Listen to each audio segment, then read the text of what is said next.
जय हिंद मेरे favourite students. मैं आपका फेवरेट प्रांजल सर आज आपके आईसीएसई बायोलॉजी क्लास 10th के लिए पहला lecture cell cycle and cell division का लेके आया हूँ।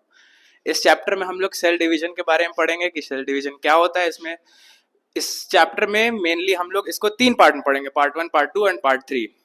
आइए पहले हम लोग डिस्कस करते हैं कि व्हाट इज सेल साइकिल और ये कहाँ पे होता है, क्यों होता है, इसकी इम्पोर्टेंस क्या है। और बेसिकली इसकी इम्पोर्टेंस तो है ही, और क्यों होता है main importance. The nucleus contains most of the cell DNA which is organized into discrete units. Discrete units मानी कि छोटे छोटे यूनिट्स में ये ऑर्गेनाइज्ड होता है, जिनको हम लोग क्रोमोसोम्स बोलते हैं। Each chromosomes contains a long DNA molecule associated with many proteins. Okay, ये समझ में आया आपको? This complex of DNA and protein is called as chromatin. When cell is not dividing, this chromatin appears as a long thread. यानी कि जब एक कोई सेल जब डिवाइड नहीं करता है तो उसमें जो क्रोमैटिन प्रेजेंट होता है वो एक लंबे से धागे की तरह दिखाई देता है। When cell is dividing, it gets highly coiled. जो भी क्रोमैटिन होता है और डीएनए के साथ वो हाईली कॉइल्ड स्ट्रक्चर फॉर्म कर लेता है, इसलिए वो highly coiled and condense form chromosome, जिसको हम लोग क्रोमोसोम बोलते हैं। क्रोमोसोम 2 शब्दों से बना है, क्रोमा एंड सोमा। क्रोमा यानी कि कलर्ड बॉडी, सोमा यानी कि body. Okay, discovery of chromosome, ये साइंटिस्ट का नाम है, फ्लेमिंग भाई साहब discovered the rapid dividing cell of larva of salamander. इन्होंने इस लार्वा ऑफ सैलेमेंडर में सेल डिवीजन की खोज की थी। सॉरी, सेल डिवीजन नहीं, क्रोमोसोम्स की खोज की थी। He called it the division as mitosis, meaning thread. Okay, समझ में आया आप लोग को? मैं थोड़ा साइड हो जाता हूँ, आप लोग स्क्रीनशॉट लेना चाहें तो ले सकते हैं।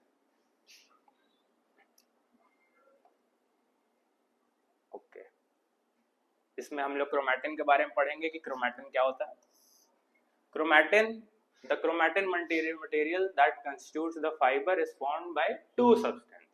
यानी कि जो क्रोमैटिन होता है उसमें 2 सब्सटेंस मेनली होते हैं, DNA. DNA is made up of repeating nucleotides which are made up of pentose, pentose मानी कि sugar, phosphate and nitrogenous bases. ठीक, joined to other strands by complementary nitrogenous bases। 4 types के होते हैं, adenine, guanine, cytosine and thymine. इसके बारे में थोड़ा हम लोग अच्छे से लिख लेते हैं कि क्रोमैटिन क्या होता है। ठीक है,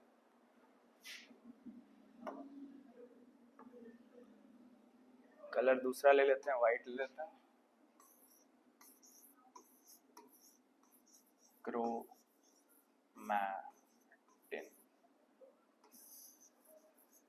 डीएनए।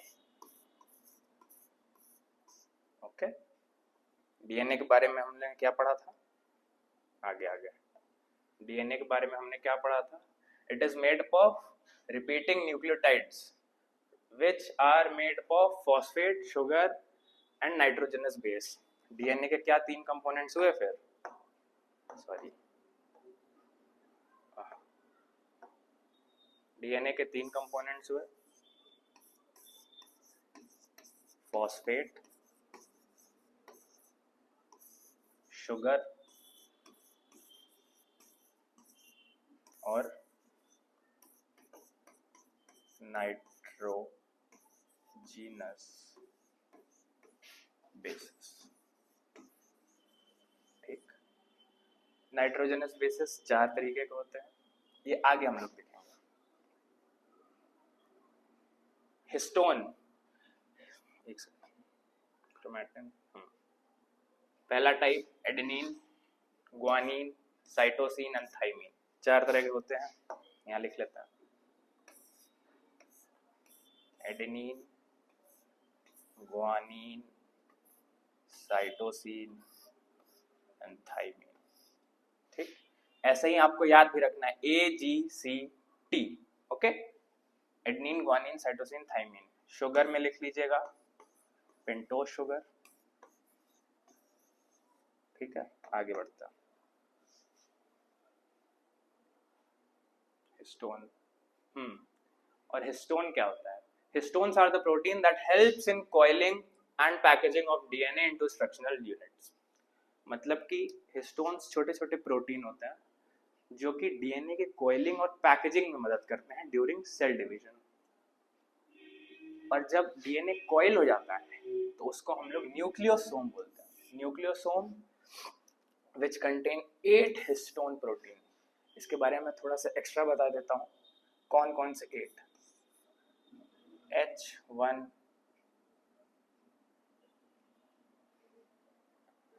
एक सेकेंड, नहीं, इसके बारे में बात करते हैं।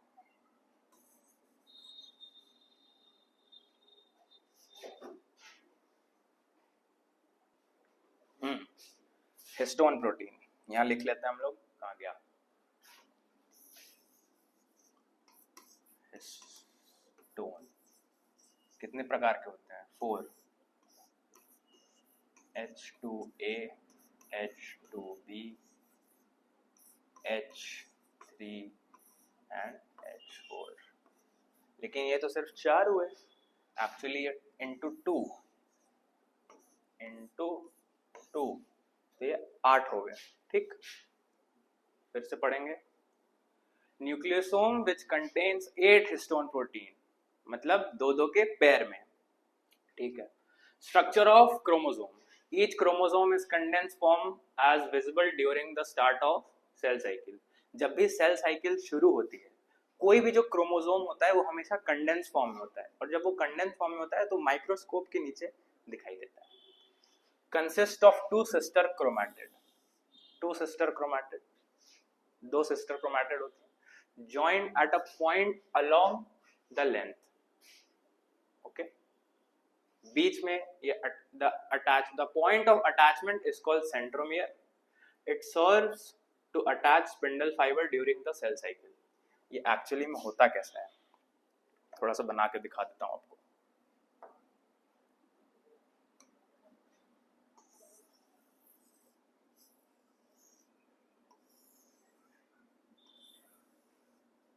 ये जो बीच में मैंने गोला बनाया है, इसी को सेंट्रोमियर बोलते हैं, also called as primary construction.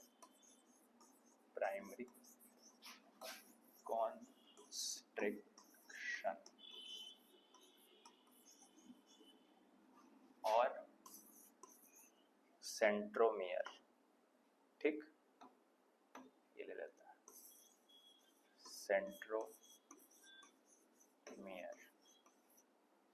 ठीक, यहाँ एक और स्ट्रक्चर होता है जिसको हम लोग काइनेटोकोर बोलते हैं, बट अभी आपको उसके बारे में पढ़ना नहीं है। ठीक,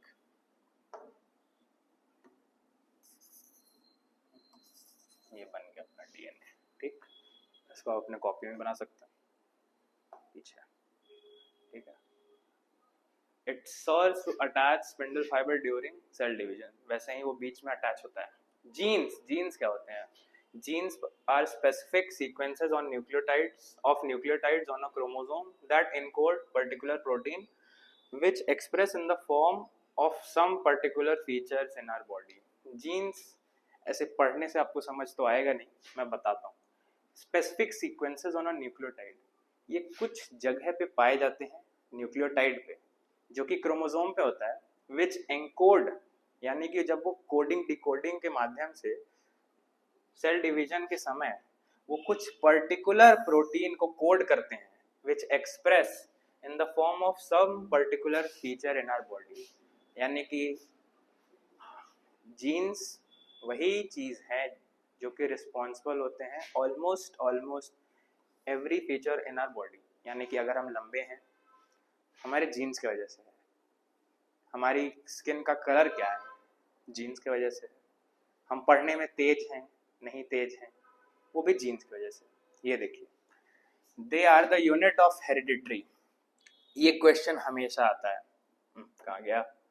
ये क्वेश्चन हमेशा आता है, very important. Unit of hereditary, very important, एक नंबर में जरूर आ सकता है। ठीक, which are transferred for parents to offspring. जैसे मैंने बताया, जो हाइट का जीन रहेगा वो आपके पापा मम्मी से आप में आएगा, and are responsible for some specific characteristics of the offspring. मतलब आपके जो भी कैरेक्टरिस्टिक्स आएंगे वो हमेशा आपके पेरेंट्स पे डिपेंड करेंगे। जैसे कोई भी बच्चा पैदा होता है, जनरली जो रिलेटिव्स होते हैं वो हमेशा कहते हैं इसकी नाक मम्मी पे गई है या पापा पे गई है। ठीक, समझ में आ गया होगा, आई होप। ओके, ये मैंने बता ही दिया था। अच्छा, सेल साइकिल की जरूरत पड़ती क्यों है?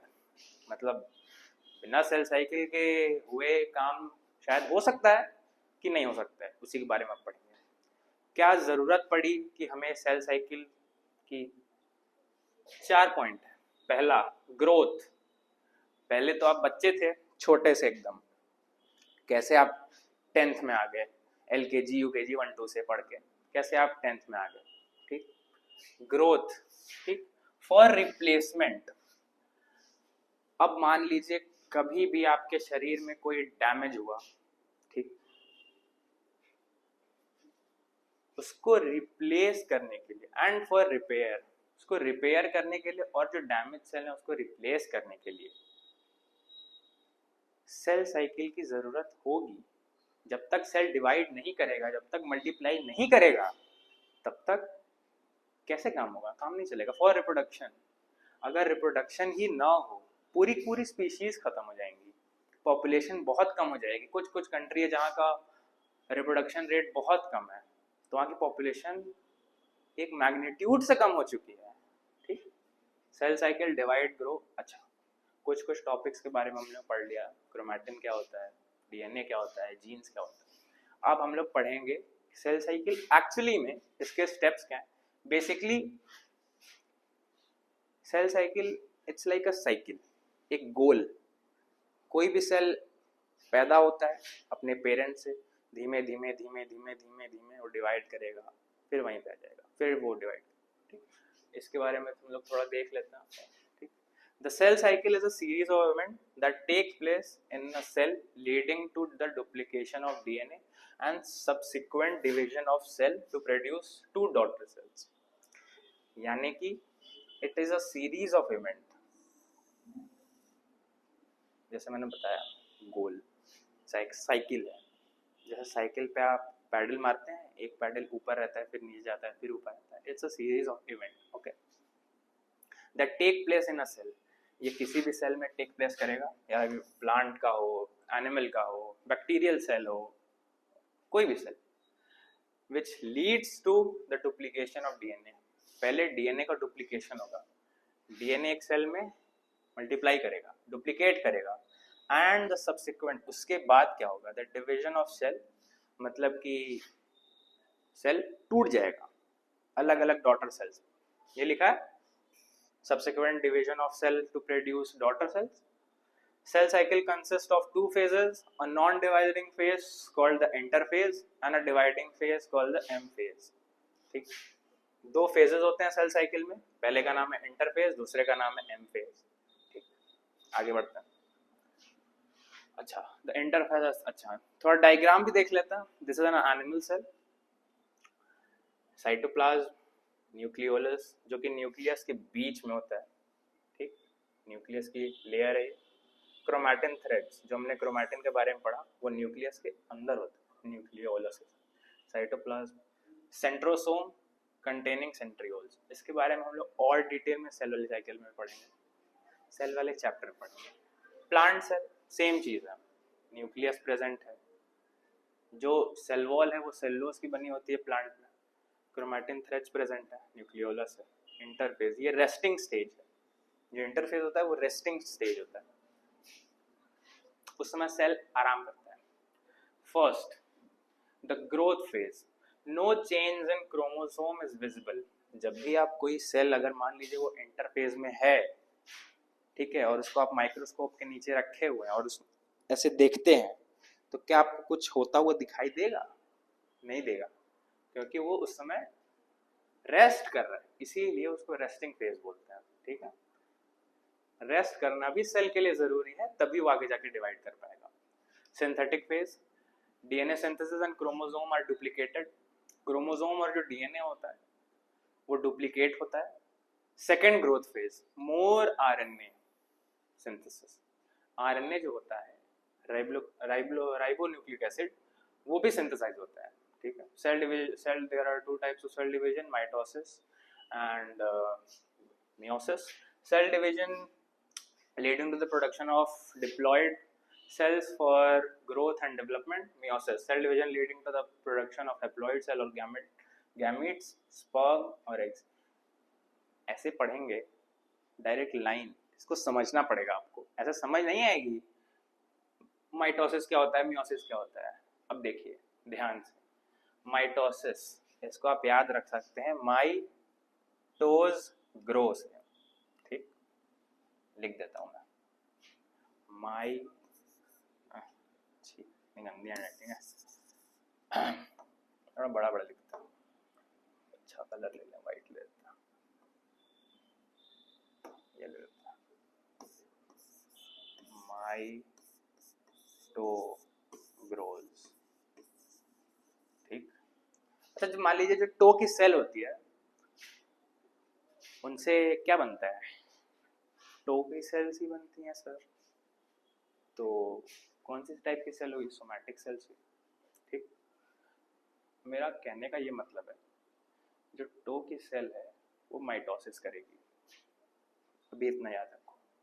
Cell leading to the production, अच्छा मान लीजिए जो टो की सेल है माइटोसिस की, ठीक है, वो डिप्लॉइड सेल बनेगी।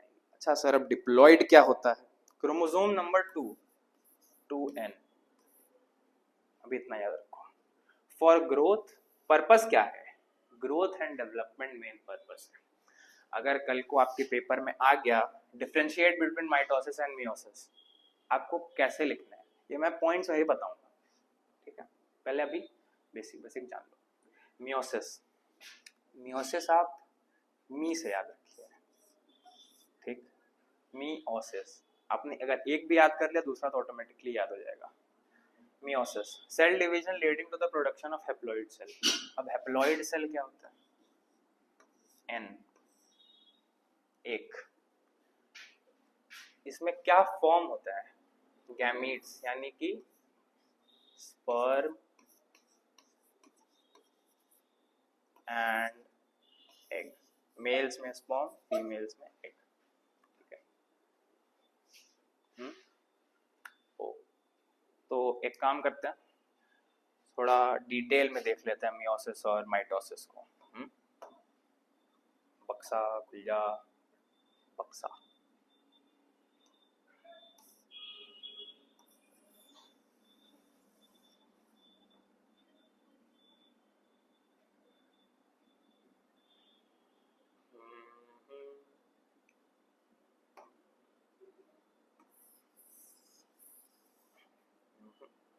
ऐसे नहीं,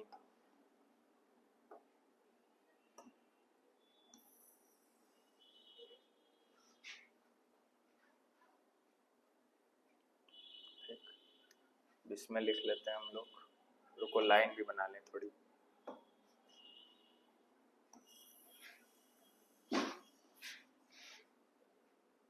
ठीक है,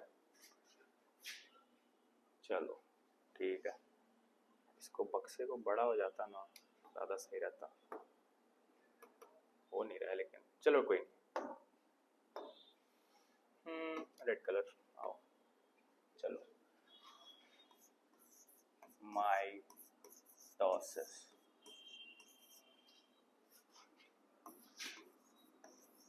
मियोसिस, क्या याद रखना था माइटोसिस से, इसका ये निमोनिक है, वैसे इसको निमोनिक बोलते हैं, माइटोज टोज ग्रो। मान लो जो इसमें सेल है,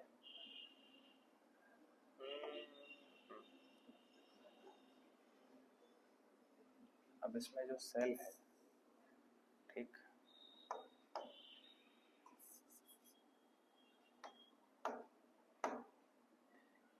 सेल किस टाइप का सेल है? सोमैटिक सेल है वैसे। ये 2 डॉटर सेल्स में डिवाइड होगा, ठीक, एक डॉटर सेल, अरे आजा, एक ये हो गया, ये हो गया, रिजल्ट में क्या होगा?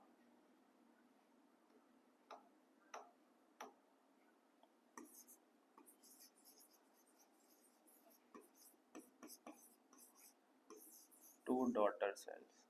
अच्छा, इसका फंक्शन क्या था? ग्रोथ और डेवलपमेंट, ठीक।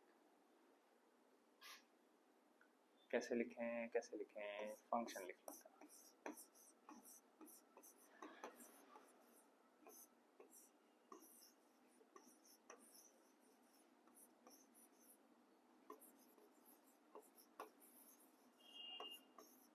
Growth and development. अच्छा, किस टाइप की सेल फॉर्म हुई थी? मैंने बताया था डॉटर सेल जो है ये डिप्लॉयड होंगी, डिप्लॉयड, डिप्लॉयड सेल। अच्छा, मियोसिस में क्या था? अब मान लीजिए ये एक सेल है, ये मियोसिस में बता रहा हूँ मैं। मान लीजिए ये स्पर्म है, वैसे स्पर्म का डायग्राम अलग होगा लेकिन मैं ऐसे ही बना देता हूँ, ठीक। ये एक बार डिवाइड करेगा, छोटी छोटी डॉटर सेल्स, ठीक। फिर ये 2 बार डिवाइड करेंगे,